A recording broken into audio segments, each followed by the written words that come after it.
सुनवा देते हैं। मोर्चा की सुमन मीणा जी और गांव-गांव ढाणी-ढाणी से लालसोट विधानसभा से आए मेरे पूजा योग बुजुर्गों, और मैं देख रहा हूं जिस तरह का उत्साह है, मेरे दिल के टुकड़े, मेरे युवा साथियों और सभी मेरी माता बहनों, सबसे पहले तो मैं आप इतनी बड़ी संख्या में रामविलास जी को आशीर्वाद देने के लिए आए हैं। मैं आप सभी का अभिनंदन करता हूं, वंदन करता हूं, आप सभी को मैं नमन करता हूं। मेरे भाइयों, क्योंकि यह क्षेत्र पूर्वी राजस्थान का क्षेत्र है और इस पूर्वी राजस्थान के क्षेत्र से मैं भी इसी क्षेत्र से आता हूं। आपने देखा होगा हमारी सरकार को 7 महीने हुए हैं बने हुए, लेकिन मैं आपसे कहना चाहता हूं 7 महीने पहले कांग्रेस का राज था। आपके यहां के भी मंत्री उस कैबिनेट में मंत्री थे, लेकिन मैं आपसे एक ही बात कहना चाहता हूं, 5 साल के उनके कार्यों को भी देख लेना जो उन्होंने 5 साल में लालसोट के अंदर कार्य कराए थे, और हमारा पहली बजट की भी घोषणा देख लेना जो लालसोट के अंदर पहले बजट में जो घोषणा हुई है। मैं आपसे इसलिए कहना चाहता हूं, यहां का क्षेत्र किसान का क्षेत्र है, यहां के किसान को जमीन भी है, यहां का किसान मेहनत कश भी है, लेकिन यहां के किसान को एक ही दिक्कत थी और वो थी खेती के लिए पानी और पीने के लिए पानी की व्यवस्था। मैं आपसे इतना कहना चाहता हूं मेरे भाई और बहनों, हमने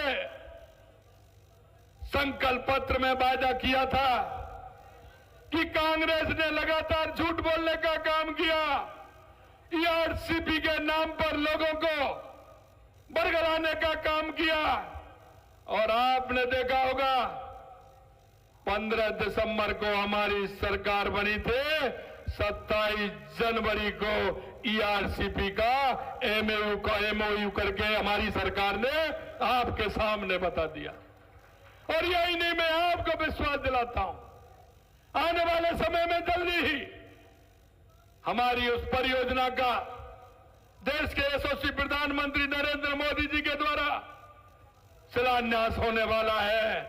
आप तैयार रहिए, और उस कार्यक्रम में, भव्य कार्यक्रम में आपको भी सभी को पधारना है। आने वाले समय में उसका शिलान्यास भी होगा, और उसका सबसे ज्यादा फायदा अगर मिलेगा तो टोंक, दौसा, जयपुर, भरतपुर, गंगापुर, सवाई माधोपुर, करौली और भरतपुर जिलों को मिलेगा, क्योंकि हमारे ये 13 जिलों की ईआरसीपी का पूरा फायदा हमारे इसी क्षेत्र को मिलने वाला है। मैं आपसे एक ही बात कहना चाहता हूं,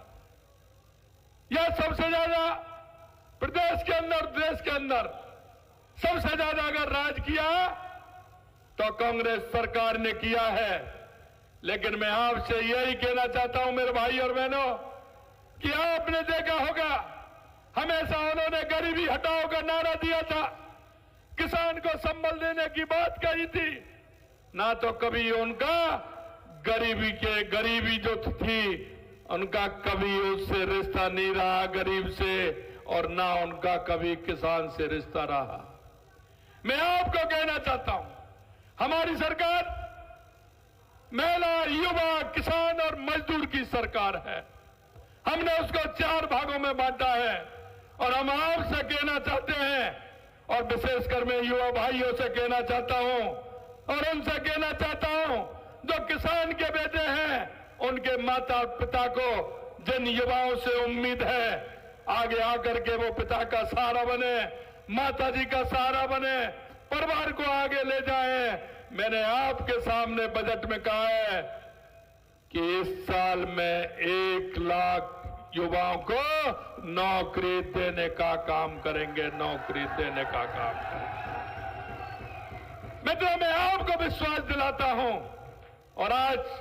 लालसोट के इस मंच से कहना चाहता हूं, जो हमारी सरकार ने कहा है कि 1 लाख नौकरी इस साल में देंगे और 4 लाख नौकरी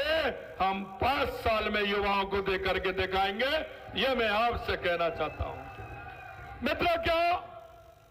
कि हम जो कहते हैं, देश के यशस्वी प्रधानमंत्री नरेंद्र मोदी जी जो कहते हैं वो करके दिखाते हैं और यही जनता का विश्वास है। और हम आपके बीच के, क्योंकि चौधरी चरण सिंह जी कहते थे कि किसान का बेटा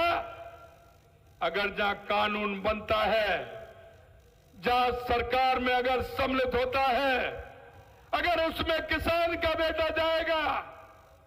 तो वो किसानियत की बात करेगा और किसान के उत्थान की बात करेगा। मैं आपके माध्यम से कहना चाहता हूं, इस मंच पर जो बैठे हुए हैं, रामविलास जी किसान के बेटे हैं, राजेंद्र जी किसान के बेटे हैं,